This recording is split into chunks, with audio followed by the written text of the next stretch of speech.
Hello everyone, my name is Brandon Klenn, and you are listening to my podcast, Unearthed Music, your one-stop place to gain musical knowledge on all types of awesome genres that may tickle your fancy, be it to expand your musical database with good music, or be able to act more intelligent around your musically impaired friends and talk about tons of music they probably never even knew existed.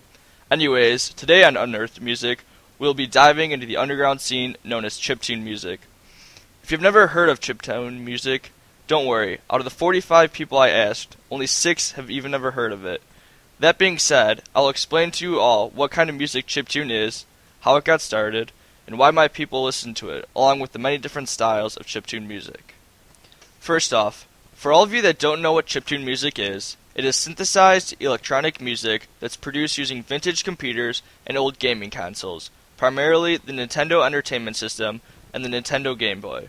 The artists are literally taking the simplest electronic waves and trying to make them sound good. When creating 8-bit music, chiptune artists are working with a very limited palette and can only do so much with 5 sounds at a time. However, most chiptune artists will say that this limitation is constricting in a very good way because compositionally they put so much more time and effort into everything that the limiting stuff comes out sounding very well. Also, because the only criteria of chiptune music is that its members use a certain kind of instrument, there are a million different ways you can use it, which I'll get into later. But this is why many chiptune artists get annoyed when their music gets compared to old video game music. They don't think of themselves as doing cover albums of old video games, but as artists who are writing their own music and using 8-bit sounds as another type of music. This chiptune scene started in the 1980s alongside the earliest video game systems, but didn't get very popular or widely known up until the last 6 years, mostly due to the internet. Now, the music is composed worldwide and has started making its way into the mainstream art world.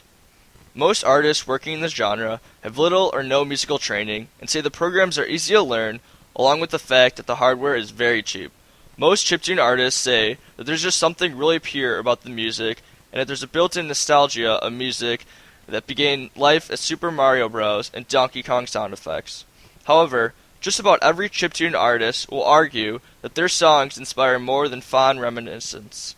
If one was to go to a chiptune festival, they would probably see crowds of people dancing and flailing around. However, not all chiptune music is upbeat. Some artists try to write more meaningful, tearjerker tunes. Furthermore, some people rap or play rock instruments over the music. Sometimes, electronic music can feel a bit crude and overdone. However, I feel that chiptune music provides a fresh sound with crude and primitive sounds. All in all, I'd say most artists working the genre cherish a do-it-yourself form of music. Alright, now I'd like to finally go through a few examples of the many different types of chiptune artists that are out there. The first song I'm going to play is called Reformat the Planet by Bit Shifter, and is what most chiptune songs sound like.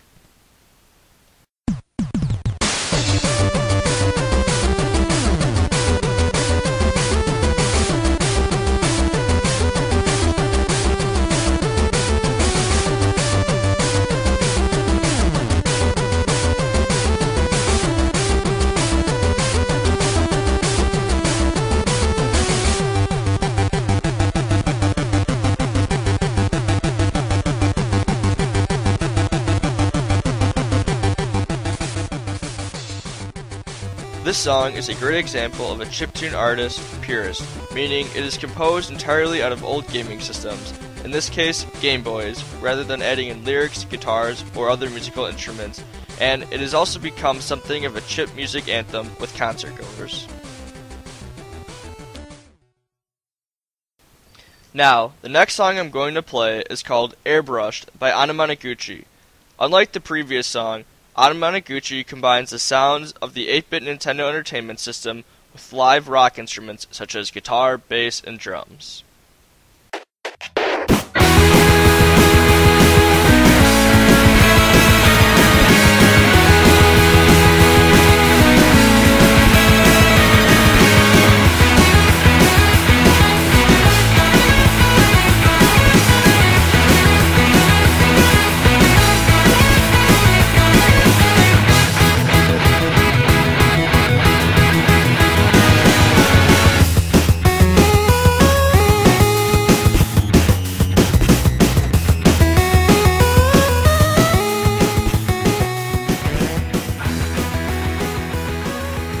Anamanaguchi is one of the more popular chiptune bands, and they get their inspiration from bands such as Weezer and the Beach Boys.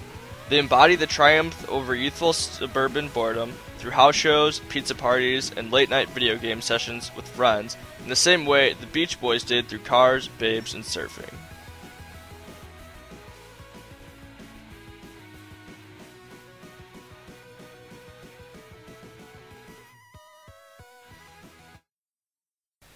Lastly, I'm going to play a song called The Faster the Treadmill by a band called I Fight Dragons.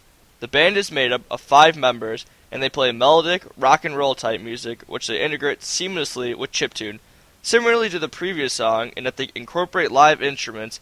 However, this band has lyrics, and the 8-bit sound is not as prevalent in some of their songs. Sun goes down, sun comes up. Days can drown in a plastic cup in this town. In this town. Don't know how, don't know when. Something came but it left again. And I'm down on this town. 'Cause no matter what I see, people love to disagree.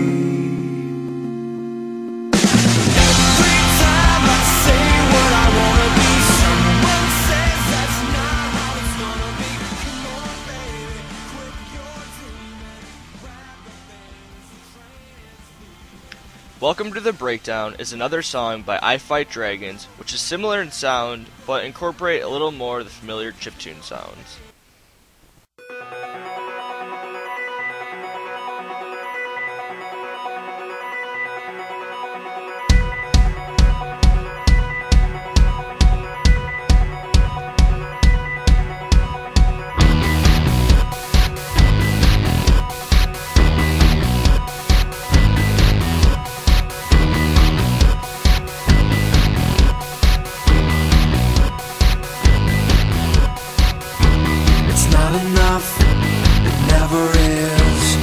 Myself, I can't take this. Tomorrow comes, I'm back in, playing dumb and waiting for something I could never find to come knocking down my door.